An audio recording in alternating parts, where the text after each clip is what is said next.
Assalamualaikum warahmatullahi wabarakatuh. Selamat pagi sedulur semua. Semoga panjenengan selalu sehat walafiat, tidak kurang satu apapun. Amin. Bapak Ibu mungkin pernah mendengar atau sering mendengar orang mengeluh susah cari kerja, rezekinya mampet, rezekinya seret, tidak bisa move on, tidak bisa maju, tidak bisa sukses. Bahkan mungkin Bapak Ibu juga melihat di sekeliling ada orang yang sudah sukses, ada orang yang sudah maju, tiba-tiba menjadi down atau kembali ke titik nol. Kita akan mencoba mencari apa penyebab mereka, orang-orang ini tidak bisa sukses, atau bahkan yang sudah sukses, mohon maaf, bisa menjadi kembali ke titik nol atau bangkrut. Sebelum masuk ke tema diskusi, kami ingatkan lagi, kami mohon bantuan subscribe-nya. Warna merah subscribe dipencet sampai jadi abu-abu, jadi biar tidak tertinggal Bapak Ibu jika kami mengupload membuat video-video selanjutnya. Saya tunggu bantuan subscribe-nya nggih. Saya hitung sampai 3, 2, 1. Atur suwun yang sudah membantu subscribe. Saya doakan properti Anda yang sudah subscribe ini bertambah. Amin. Yang belum subscribe, segera subscribe biar juga bertambah propertinya. Amin. Tema kita kali ini adalah kebodohan dan keserakahan, dua sifat yang akan mengantar manusia ke gerbang kehancuran. Mari kita bedah, mari kita kupas, mari kita pelajari satu persatu.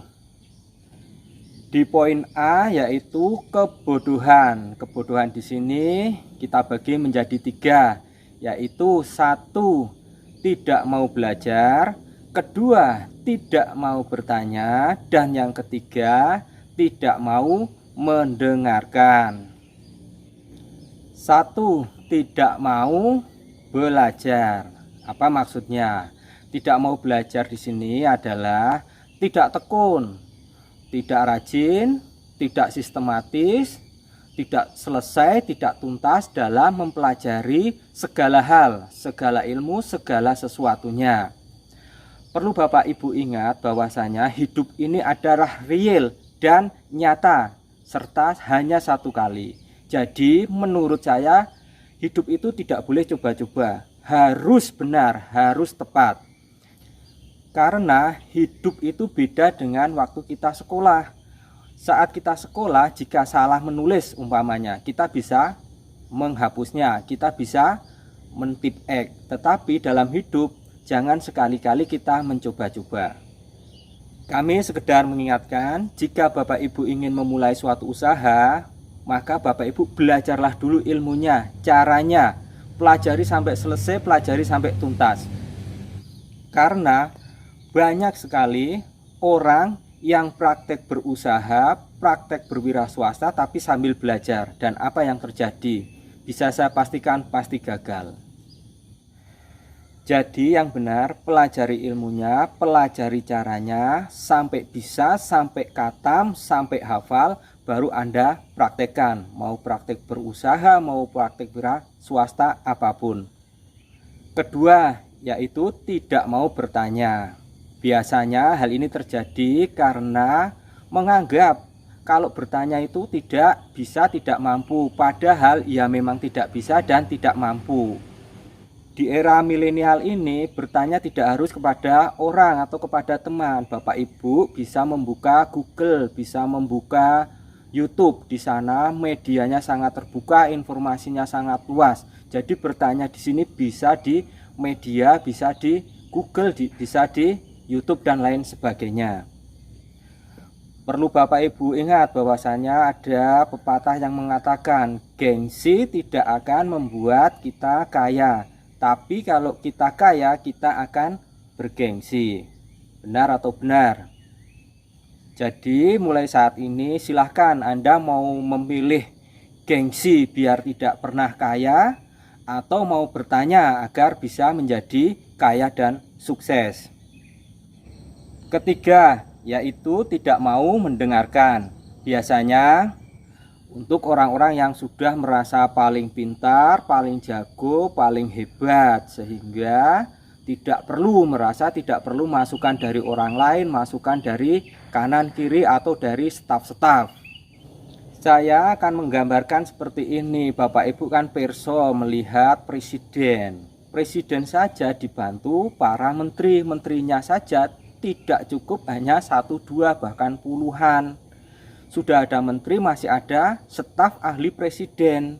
Artinya apa? Untuk membuat keputusan saja seorang presiden harus mendengarkan staf-staf ahlinya, harus mendengarkan menteri-menterinya dan berkoordinasi dengan mereka. Artinya apa? Presiden bertanya dulu sebelum membuat kebijakan dan keputusan. Berkait dengan dunia properti, saya akan menyontohkan seperti ini. Misalnya Bapak Ibu ingin beli tanah untuk membuat rumah, didirikan rumah. Karena Bapak Ibu tidak pernah belajar, tidak pernah bertanya, dan tidak mau mendengarkan tetangga atau orang-orang yang tahu tentang tanah, Bapak Ibu tiba-tiba langsung beli saja.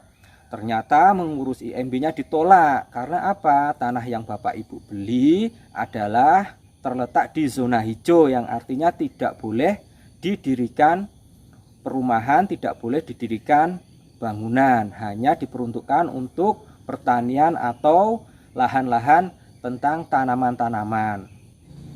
Kebodohan ini tidak terkecuali juga bisa terjadi untuk mereka yang sudah sukses, sudah punya usaha. Biasanya merasa sudah puas diri, merasa sudah hebat, dimana lupa, tidak belajar lagi, tidak bertanya lagi, tidak mau mendengarkan dari masukan-masukan orang lain. Jadi kebodohan di sini adalah tindakan tidak mau belajar, tidak mau bertanya, mendengarkan saran, mendengarkan masukan untuk hal-hal yang baik, untuk inovasi-inovasi yang baik demi kemajuan daripada diri kita sendiri, juga untuk usaha yang kita geluti. Dua sifat penghantar manusia ke gerbang kehancuran. Yang kedua adalah di poin B, yaitu keserakahan. Dalam keserakahan ini ada 3 hal. 1, ambisius. 2, ingin serba instan. Dan yang ketiga, irasional atau tidak masuk akal. Pertama, ambisius adalah tindakan yang dilakukan tanpa dasar perencanaan, tanpa dasar strategi, tanpa dasar manajemen yang benar dan betul. Dalam bahasa Jawa mungkin sering Bapak Ibu mendengarnya istilah yaitu pokoke. Jadi apa saja pokoke dan pokoke. Jadi dalam dunia usaha atau bisnis, semua harus dikerjakan, tidak boleh berdasarkan pokoknya atau ambisius. Harus ada dasar, perencanaan yang tepat, strategi yang mumpuni, dan manajemen yang kuat. Kedua, yaitu ingin serba instan.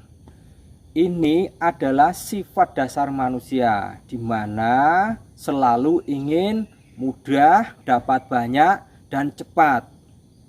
Bapak Ibu perlu sadari bahwa semua itu ada prosesnya. Bahkan untuk hidup kita berproses dari bayi, anak-anak, remaja, dewasa, orang tua.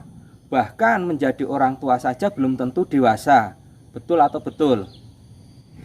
Ingin serba instan ini biasanya terjadi di dunia investasi. Saya akan menggambarkan, memberi contoh saja. Misalkan Bapak Ibu diiming-imingi investasi dengan menyetor 100 juta, maka Bapak Ibu setiap bulan akan mendapatkan bunga sebesar 20%. Jadi Bapak Ibu setiap bulan akan mendapatkan uang 20 juta.